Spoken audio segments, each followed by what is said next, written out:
আগামী সুদূর 5 বছরের মধ্যে দেখবেন আরো মুসলমানের ভিতরে ভাগাভাগি শুরু হয়ে যাবে। বাংলাদেশের মধ্যে শুধু একটা দল ছিল, কোনো ভাগাভাগি ছিল না, কোনো ব্যক্তির দালালি ছিল না, তাবলীগের জামাত। ঠিক কি না? এই তাবলীগ জামাতের মধ্যে ডিভাইডেড কারা সৃষ্টি করেছে? ওই পশ্চিমারা। কারা? কারা? পশ্চিমাদের চক্রান্ত। কিভাবে এদের মধ্যে ডিভাইডেড সৃষ্টি করা যায়?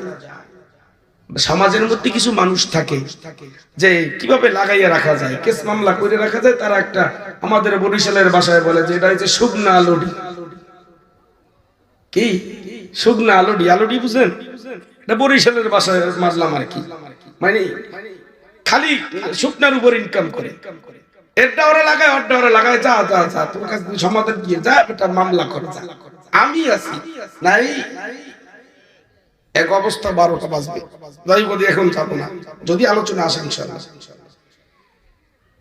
তো 5 বছর পরে কিভাবে দেখবেন তার বাস্তব প্রমাণ আপনি এখন নেন। আমার বাংলাদেশের এই 92% মুসলমানের বাংলার জমিনে এত বড় কলিজাটা ওদের কে দিয়েছে যে ইসলাম শিক্ষা নামক বইয়ের ভিতরে হিন্দু মূর্তিদের, হিন্দুর পূজার মূর্তির ছবি আমার বাংলাদেশের ইসলাম শিক্ষার বইয়ের মধ্যে দেবে? এত বড় ক্ষমতা কে দিল? প্রশ্ন জাতির কাছে। ঘুমিয়ে আছেন, আপনার সন্তান আপনাকে এখনো যতটুকু শ্রদ্ধা সম্মান করে, আপনি যাদের পক্ষ নিয়ে কথা বলেন, বেশি দিন বাকি নাই ওই সন্তান আপনাকে ঘাড় ধরে ধাক্কা দিয়ে ঘর থেকে বের করে দিবে, বৃদ্ধাশ্রম পর্যন্ত আপনাকে পৌঁছাইয়া দিবে না। আপনাকে ততদূর পর্যন্ত পৌঁছাইয়া দিবে না, কারণ আপনি তাকে এই আচরণ করাতে বাধ্য করেছেন। আর ওই পশ্চিমাদের বড় সূক্ষ্ম চক্রান্ত ষড়যন্ত্র চলতেছে, খুব গভীর ষড়যন্ত্র চলতেছে। কিভাবে এই 92% মুসলমান এত সুন্দর একটা সুষ্ঠু শৃঙ্খলাময় রাষ্ট্রের মধ্যে কিভাবে বিশৃঙ্খল সৃষ্টি করা যায়, কিভাবে এদের মধ্যে বারবার এদেরকে, এদের ভিতরে সহিংসতা সৃষ্টি করে, মুসলমানগুলোকে কিভাবে তাদেরকে মানুষের কাছে, বিভিন্ন রাষ্ট্রের কাছে মুসলমানকে কিভাবে জঙ্গি প্রমাণ করা যায়। যখন ইসলামের বিরুদ্ধে কথা বলে, ওলামায়ে কেরামরা ঘরে বসে থাকে না, ইসলাম পিপাসিত মানুষগুলো ঘরে বসে থাকে না, যখন ময়দানে ঝাঁপিয়ে পড়ে তখনই দেখবেন ওই বুদ্ধিজীবীরা চকচকে বসে বলে, ওই মাদ্রাসার মৌলবীরা তারা জঙ্গিবাদ, তারা সহিংসতা করে। ওই পশ্চিমাদের উত্তর শরীর দালালেরা তখন বলে এরা সহিংসতা করে, এরা জঙ্গি, এদেরকে ধরো আর জেলের মধ্যে বড়। এইরকম তারা ব্রেন প্রবাস করে দেয়। এটা তাদের একটা চক্রান্ত। এজন্য ভাই বলি, আমার এই মুসলমানের দেশে ইসলামের বিরুদ্ধে কেউ কথা বললে ছেড়ে দিব। আমার নবী হলেন একজন, এই নবীর পরে যদি আর কেউ নবী দাবি করে তার জিহ্বা টেনে ছিঁড়ে ফেলা হবে। ঠিক কিনা বলে? এই যে কাদিয়ানী নামের এক দল বেরিয়েছে, এরা বলে আমরা আখিরি পয়গম্বর মুহাম্মদকে মানি না। আউযু দিয়ে বলেন না আউযুবিল্লাহ। এরা আমার নবীকে মানে না, তারা ওই মওদুদির গোষ্ঠী, তারা নিজেরা নবী দাবি করে। এমন স্লোগান যদি সমাজে কেউ দেয়, এই তৌহিদি মুসলমানের কাছে আমি পায়ে হাত রেখে অনুরোধ করে গেলাম, ওর জিহ্বাটা টেনে ছেড়ে দেবেন। ওকে এই জমিনে থাকার কোনো অধিকার নাই, ওর কোনো অধিকার নাই এই জমিনে থাকা। আমার নবী না আসলে জমিন আসমান কিছু হতো না। সেই নবীর সিরাত নিয়ে কিছু কথা বলবো। আপনারা যদি বসতে পারেন, আমার এই ভাঙাচোরা কণ্ঠ দিয়ে আমি চালাইতে পারবো ইনশাআল্লাহ। যে আমার নবীর বিরুদ্ধে কোন চক্রান্ত ষড়যন্ত্র মানা যাবে? আমরা কি ইসলাম মানি বলেন? হাদিস মানি, কোরআন মানি। তাহলে গত বছরে যে আপনার মুসলমানগুলোকে, মানুষগুলোকে বলা হয়েছিল এই মানুষ হয়েছে বানর থেকে জন্ম, আপনার বিবেকের আদালতে প্রশ্ন রাখলাম, আপনি বলেন আপনি কি মানুষ থেকে জন্ম হয়েছেন না বানর থেকে মানুষ হয়েছেন? যারা বলেছে তাদের বিরুদ্ধে কয়দিন আপনি প্রতিক্রিয়া, কয়দিন আপনি তাদের বিরুদ্ধে আপনি সংগ্রাম করেছেন বলেন? বসে থাকলে হবে না, বসে থাকলে হবে না। এই সুযোগ আর দেওয়া যাবে। এজন্য ভাই, এজন্য আমাদের খুব সচেতন থাকতে হবে। তো যাই হোক, আল্লাহ রাব্বুল আলামিন আপনাকে আমাকে বড় দয়া করে, মায়া করে এই ময়দানে বসিয়েছেন।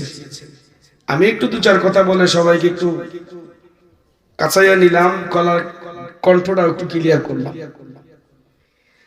আল্লাহ তাআলা যে আপনাকে আমাকে বড় দয়া করেছেন, ইহসান করেছেন, শুকরিয়া করব কার? আল্লাহ পাকের। আল্লাহ পাকের শুকরিয়া যদি জ্ঞাপন করি, এই হাতটা তার দেবা না, তাহলে কিন্তু মাইকে কই দিব যে মাইক ভালো, একেবারে মাইকে বলে দিন মাইক ভালো না, মার্কেট শেষ, হাত দেবা না।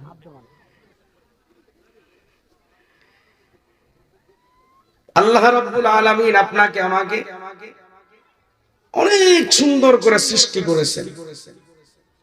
এই মালিকের সৃষ্টি আপনি আমি শ্রেষ্ঠ মাখলুক, আশরাফুল মাখলুকাত। আল্লাহ তাআলা বলেন, আমি আমার গোলামগুলোকে বড় দরদ নিয়ে, বড় মহব্বত নিয়ে, বড় ভালোবাসা নিয়ে আমি আমার বান্দাগুলোকে আমি সৃষ্টি করেছি। মানুষ সৃষ্টির রহস্য আপনি আমি অনেক শুনেছি। আল্লাহ রাব্বুল আলামিন আপনাকে আমাকে এই দুনিয়ার ছেলে মেয়ে, পরিবার পরিজন, আপনজন সব কিছু ছেড়ে দিয়ে, ব্যবসা বাণিজ্য সব কিছু রেখে আপনি আমি চলে আসলাম কার জন্য? মুমিনের আওয়াজ দিয়া বলেন কার জন্য? ঈমানের আওয়াজ দিয়ে আল্লাহকে একটা ডাক দেন আল্লাহ। মুসলমানের আওয়াজ দিয়া ডাক দেন আল্লাহু আকবার। ঈমান দীপ্ত আওয়াজ হবে মুমিন, ঘুমন্ত আওয়াজ না। মুমিন যদি আল্লাহু আকবারের ধ্বনি দেয়, ইহুদি বেঈমান নাস্তিকের অন্তরের মধ্যে আগুন জ্বলে উঠবে। এখানে যদি কেউ ইসলাম বিদ্বেষী, কোরআন বিদ্বেষী থাকে, একটা আল্লাহু আকবারের তাকবীর দিয়া ওই বেঈমানের মনে জ্বলন্ত আগুন জ্বালায় দেন। আল্লাহু আকবার। আল্লাহ রাব্বুল আলামিন বলেন, গোলাম তুমি যে দুনিয়ার জমিনে আমি রবকে পাওয়ার জন্য ছেলের মায়া ছেড়ে দিলাম, মেয়ের মায়া ছেড়ে দিলে, পরিবার পরিজন, ব্যবসা বাণিজ্য, টাকা বাড়ি গাড়ির সমস্ত ধন সম্পদের মায়া ছেড়ে দিয়েছ। আমি রব্বে কাবার মালিক, আমি আল্লাহ রাব্বুল আলামিন জানো। তুমি গোলাম দুনিয়ার জমিনের সব ছেড়ে দিয়ে যখন ময়দানে বসে পড়ে যাও, ওলামায়ে কেরামের জবান দিয়া যখন তোমার রূহের খোরাকের জন্য দিলের কিছু খাবার নিতে চাও, তোমার দিলটাকে যখন তুমি ঠান্ডা বানাইতে চাও, তোমার দিলটাকে ঠান্ডা বানানোর জন্য বান্দা তুমি ছেলে মেয়ের মায়া সব কিছু ছেড়ে দিলা। এটা খুলে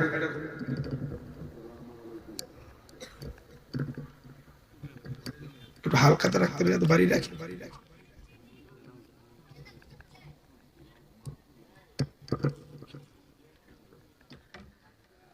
আল্লাহ রাব্বুল আলামিন বলেন, গোলাম দুনিয়ার জমিনে যারা ব্যবসা বাণিজ্য, ছেলে মেয়ের মায়া, স্ত্রী পরিবার পরিজনের মায়া সব কিছু ছেড়ে দিয়ে যারা ওলামায়ে কেরামের মজলিসে বসে যায়, আল্লাহ তাআলা তাদের জন্য মেসেজ দিলেন, একটা ঘন্টা সময় যদি কেউ ওলামায়ে কেরামের মজলিসে সময় দিয়ে বসে পড়ল, আল্লাহ তাআলা ওই বান্দার উপরে এত পরিমাণ রহমত বর্ষণ করেন, জমিন থেকে আসমান, আসমান থেকে জমিনের ফাঁকা জায়গাটা আল্লাহ তাআলা বান্দা দ্বীনের কাজে, দ্বীনের ইলমে, দ্বীন শিক্ষা করার জন্য যখন বসে যায়, দিলের ভিতরে বড় যন্ত্রণা, বড় কল্পনা জল্পনা নিয়ে বসে যায়। আর দ্বীনের কথাগুলো শুনে শুনে কলিজার ভিতরে রক্তক্ষরণ শুরু হয়ে যায়। আর চিন্তা করে, আল্লাহ হায়াতের জিন্দেগিটা বড় সংক্ষিপ্ত জিন্দেগি, বড় ছোট সময়, বড় কমতি সময়। আল্লাহ আমি চিন্তা করে দেখলাম, গুনাহ করে করে করে করে আমার জিন্দেগিটা আমি গুনাহেই ভারী করে ফেলেছি। এই গুনাহগুলো মোচন করার জন্য যদি কোনো গোলাম জমিনে বসে যায়, আল্লাহ তাআলা বলেন, আল্লাহ তাআলা জানায়া দেয়, ওগো জিবরাইল যাও আমার হাবিবকে তুমি জানায়া দাও, আমার বান্দাগুলোকে চিন্তিত হতে বলবা না, আমার বন্ধুকে চিন্তিত হতে বলবা না। আল্লাহ তাআলা তার উম্মতের জন্য সুন্দর একটা মেসেজ জানায়া দিলেন। হযরতে জিবরাইল আমিন আল্লাহর হাবিবের কাছে এসে সালাম দিলেন, ইয়া রাসূলুল্লাহ, ইয়া হাবিবাল্লাহ, চিন্তা করবেন না, আপনার উম্মতদের চিন্তিত হতে বলবেন না। আল্লাহ তাআলা এত সুন্দর একটা মেসেজ জানায়া দিছে, যেই মেসেজ কোন নবীর উম্মতের বেলায় আল্লাহ তাআলা দেয় নাই। আপনি আনা খাতামুন নবিয়্যিন লা নাবিয়্যা বাদি, আপনি আখিরি পয়গম্বরের উসিলায় আল্লাহ তাআলা আপনার উম্মতের জন্য এমন দারুণ মেসেজ দিয়েছে। হযরতে জিবরাইল আমিন বলেন, ইয়া রাসূলুল্লাহ, ইয়া হাবিবাল্লাহ, গোটা পৃথিবীর জমিন, এই গোটা পৃথিবীর জমিনে একত্রিত অবস্থায় যদি বারিশ বর্ষণ হয়, বৃষ্টি বর্ষণ হয়, এই একত্রিত অবস্থায় বৃষ্টি বর্ষণ হবে। আল্লাহ রাব্বুল আলামিনের ফেরেশতা জিবরাইল আমিন বলেন, ইয়া রাসূলুল্লাহ, ইয়া হাবিবাল্লাহ, আমি একত্রিত অবস্থায় গোটা পৃথিবীর বৃষ্টির কণাগুলো গুনে গুনে ঠিক রাখতে পারবো। ও মুসলমান, এই 52,000 বর্গ মাইল বাংলাদেশের শুধু মাপকাঠি না, গোটা পৃথিবীটাই যদি একত্রিত অবস্থায় যদি বারিশ বর্ষণ হয়, আল্লাহ বলে, আল্লাহর ফেরেশতা জিবরাইল আমিন বলেন, আমি প্রত্যেকটা বৃষ্টির ফোঁটা গুনে ঠিক রাখতে পারবো। একটা গণনার মধ্যে আমি জিবরাইলের কোনো ভুল হবে না। আস্তে কনগুনা হবে তো? আওয়াজ দিয়া বলেন, আরো জোরে বলেন। সুবহানাল্লাহ বললে খুশি হবেন কে? বেজার হবেন কে? কাকে খুশি করতে চাই আর বেজার করতে চাই কাকে? দেখা যাবে কে কে আল্লাহকে খুশি করতে চান। একবার বলেন না সুবহানাল্লাহ।